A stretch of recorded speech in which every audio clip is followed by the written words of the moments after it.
Mesias kini tak hanya jadi figuran di AC Milan, posisi sayap kanan utama direbut dari Saelemaekers. Junior Mesias kini tak hanya jadi figuran di AC Milan, posisi sayap kanan utama skuad Rossoneri berhasil direbut dari Alexis Saelemaekers. Keputusan Paolo Maldini untuk mempermanenkan Junior Mesias dari Crotone seharga 4,5 juta euro sepertinya berdampak positif bagi mentalitas sang pemain. Karena dengan begitu, Junior Mesias bisa tenang dan merasa bahwa ia mendapat dukungan dari manajemen AC Milan dan pelatih. Karena alasan inilah, ditambah faktor finansial, AC Milan memutuskan untuk tidak merekrut Hakim Ziyech, yang belakangan diketahui ditargetkan bukan untuk menjadi pelapis bagi Charles De Ketelaere di lini tengah, melainkan diniatkan mengisi sayap kanan lini serang AC Milan. Musim lalu, Junior Mesias mencatatkan sebanyak 1.426 menit bermain dari 26 penampilan. Jam bermainnya itu masih berada di belakang Alexis Saelemaekers yang mendapat menit bermain paling banyak, 1.864 menit dalam 36 penampilan. Musim ini, Junior Mesias mengambil alih dan menjadi pilihan utama di AC Milan untuk sayap kanan di sektor serang. Masuknya Junior Mesias sebagai winger kanan utama AC Milan merupakan salah satu perubahan besar di klub yang bermarkas di San Siro. Kini, Junior Mesias menjadi aktor utama di sayap kanan skema pemainan pelatih Stefano Pioli. Calcio Mercato mengulas, ada dua lompatan besar yang dilalui Junior Mesias bersama Rossoneri. Pertama adalah saat pemain asal Brasil itu mendapat kontrak permanen setelah sebelumnya hanya berstatus pemain pinjaman. Langkah kedua dari Junior Mesias adalah bagaimana performanya mampu menyisihkan Alexis Saelemaekers dari posisi utama dari skuad inti Milan. Tak cuma itu, Junior Mesias lewat penampilan-penampilannya juga mampu menepis niat Rossoneri untuk menggait pemain baru di sayap kanan. Musim lalu, Junior Mesias mencetak gol-gol penting bagi AC Milan. Seperti 2 gol melawan Genoa, gol di San Siro melawan AS Roma, dan tentu saja gol penting melawan Atletico Madrid di ajang Laga Champions saat ini. Penampilannya itu berbuah tempat utama sebagai penyerang sayap kanan utama bagi Rossoneri.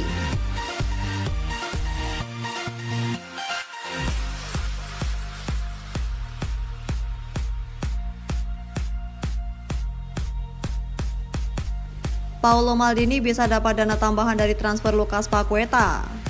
AC Milan bisa mendapatkan dana besar dari penjualan Lucas Paqueta untuk menjadi modal di jendela transfer musim panas ini. Juara Liga Italia Serie A AC Milan telah menggunakan sebagian besar anggaran musim panas mereka untuk merekrut Charles De Ketelaere dari klub Brugge. Itu berarti bahwa Paolo Maldini dan Ricky Massara harus cukup selektif untuk pemain yang mereka targetkan untuk peran gelandang tengah dan pertahanan tengah. Namun bantuan bisa datang dari penjualan pemain dan khususnya dari pemain yang tidak menjadi bagian dari skuad Rossoneri selama 2 tahun, Lucas Paqueta. Menurut Foot Mercato via Radio Rossonera, Newcastle akan menawar 45-50 juta euro untuk Paqueta jika mereka tidak mengontrak James Maddison dari Leicester. Setelah pindah ke Olympique Lyonnais pada musim panas 2020, gelandang serang asal Brasil ini telah membuat 80 penampilan dan mencetak 21 gol untuk mereka. Sebagai bagian dari penjualan, AC Milan berhak atas 15% dari hasil penjualan kembali pemain di masa depan, seperti dikutip di Bun Jogja dari Sempre Milan. Artinya, AC Milan berpeluang memperoleh tambahan anggaran hingga 7,5 juta euro untuk merekrut pemain baru di posisi gelandang dan bek tengah.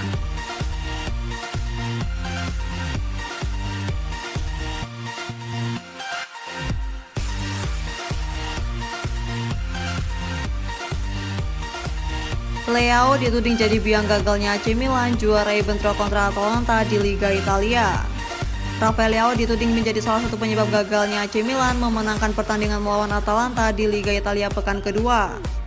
Performa Leao disorot saat AC Milan melakoni laga tandang melawan Atalanta Senin 22 Agustus 2022. Pada pertandingan tersebut, AC Milan yang bersatu juara bertahan Liga Italia ditahan imbang Atalanta 1-1. Wajah AC Milan terselamatkan berkat gol yang dicetak Ismail Beneker ke gawang Atalanta pada menit ke-68. Adapun skor Atalanta diciptakan Dusan Malinovskyi. Terlepas dari insiden itu, Rafael Leao cenderung underperform pada saat AC Milan ditahan imbang Atalanta tersebut. Sebenarnya, AC Milan tampil dominan dan punya banyak peluang gol ketimbang tuan rumah. Namun, Rossoneri tampak tak mampu benar-benar mengintimidasi karena banyaknya kesempatan gol yang terbuang. Satu di antaranya gegara Rafael Leao yang tampil memble. Sempre Milan bakal memberi dia nilai 5,5 atas penampilannya semalam. Seharusnya Rafael Leao bisa melakukan jauh lebih baik. Kami melihat sekilas Rafael Leao hack ketika dia mengalahkan pemain yang mengawalnya, tetapi tidak ada yang terjadi pada akhirnya, peluang terbuang. Bahkan, terkadang jadi sangat frustasi melihatnya bermain. Ulas penilaian situs tersebut buat aksi Rafael Leao. Penampilan underperform Rafael Leao itu dikaitkan dengan sisi non-teknis di luar lapangan terkait situasi kontraknya di AC Milan. Dilaporkan, AC Milan mulai gelisah karena Rafael Leao menuntut gaji selangit agar menandatangani perpanjang kontrak di San Siro. Jumlahnya jauh dari apa yang disiapkan Rossoneri. Sejauh ini, Rafael Leao masih digaji AC Milan sebesar 1,4 juta euro per musim hingga Juni 2024. Masa kerja itu hendak diperpanjang AC Milan di mana negosiasi sudah berlangsung selama beberapa waktu dan belum juga ada kesepakatan. Merujuk laporan Radio Rossonera, negosiasi cenderung mandek karena adanya jurang yang lebar dari apa yang disiapkan AC Milan dengan apa yang diminta Pak Rafael Leao. Manajemen Milan sudah siap menaikkan gaji Rafael Leao hingga 4,5 juta euro per musim. Tapi, agen Rafael Leao, Jorge Mendes juga meminta jumlah sebesar 7 juta euro per musim. Nominal yang akan menjadikan sang pemain sebagai pemain bergaji besar di AC Milan. Banyak yang menilai, Rafael Leao mulai besar kepala lantaran banyak klub yang membidiknya. Salah satu yang erat dikaitkan dengan Rafael Leao adalah Real Madrid. Los Blancos disebut-sebut siap memboyong penyerang muda asal Portugal itu pada musim depan. Sebetulnya, AC Milan sangat ingin memagari Rafael Leao dengan cara menaikkan klausul pelepasan sang pemain hingga mencapai 150 juta euro. Namun, saat ini sepertinya AC Milan harus lebih dulu memikirkan bagaimana cara agar Rafael Leao tetap bertahan di San Siro. Bukan apa-apa, AC Milan punya trauma buruk selama ini.